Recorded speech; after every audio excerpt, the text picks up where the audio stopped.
Those of you who didn't notice, last week a hurricane, tornado, whirlwind, I don't know quite how to describe it, ripped into Adelaide, spanning from West Beach to Oakton.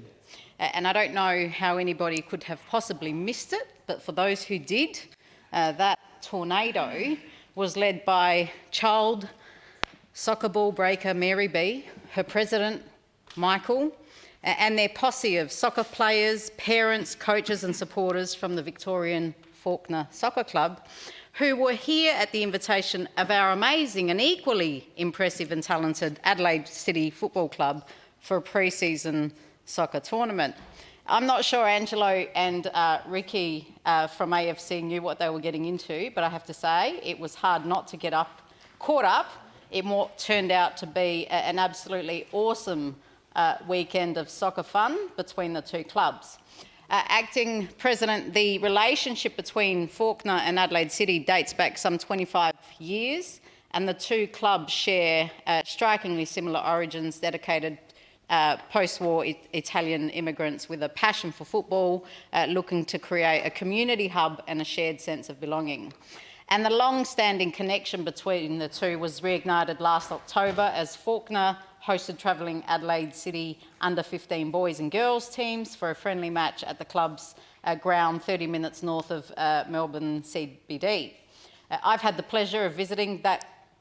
club in Melbourne several times now, and I'm truly impressed at the inclusive community spirit of the club. Partnerships like this, Acting President, highlight the powerful impact of local community sporting group in terms of getting young people active and healthy, whilst maintaining a shared sense of cultural origins, identity and engagement with their broader communities. Both clubs are absolutely fantastic examples of progressive sporting clubs committed to using their rich legacy and influence to empower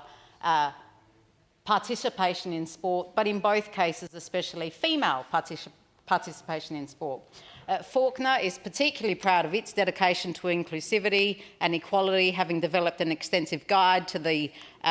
soccer program established as a means of creating a welcoming and supportive environment for women to thrive in sport. The club staff provided much more eloquent reasoning than I ever could about the adoption of their programs, stating, "The addition of the women's soccer program at Fawkner has been a transformative chapter in the club's storied history since 1967. By embracing gender diversity and providing a platform for women to excel in soccer, the club has strengthened its ties to the community, contributed to the advancement of women's sports and cemented a legacy as a progressive and inclusive sporting institution." There can be no doubt, Acting President, we've seen a social and societal shift in terms of Australia's engagement with women's sport in particular. We've all watched our Matildas with glee, or those of us at least who follow soccer, but it's hard not to get caught up in all that hype. So to see clubs like Fawkner and Adelaide continue to support initiatives that aim not just to bring their numbers closer together, but also increase the size of their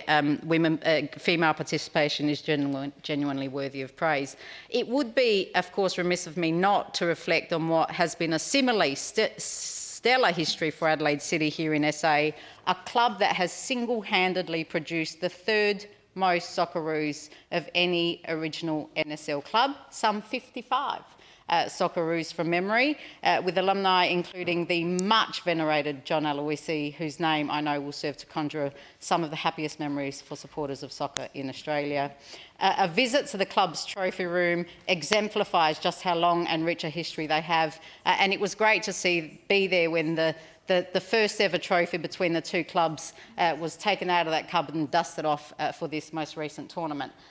We've spent a lot of time talking about the positives of sport, getting kids off of devices. Clearly, I always speak to things because they have a point. Clubs like these need our support. They can't do it alone. If we truly want to help our kids get off devices, out of their home, doing things that are healthy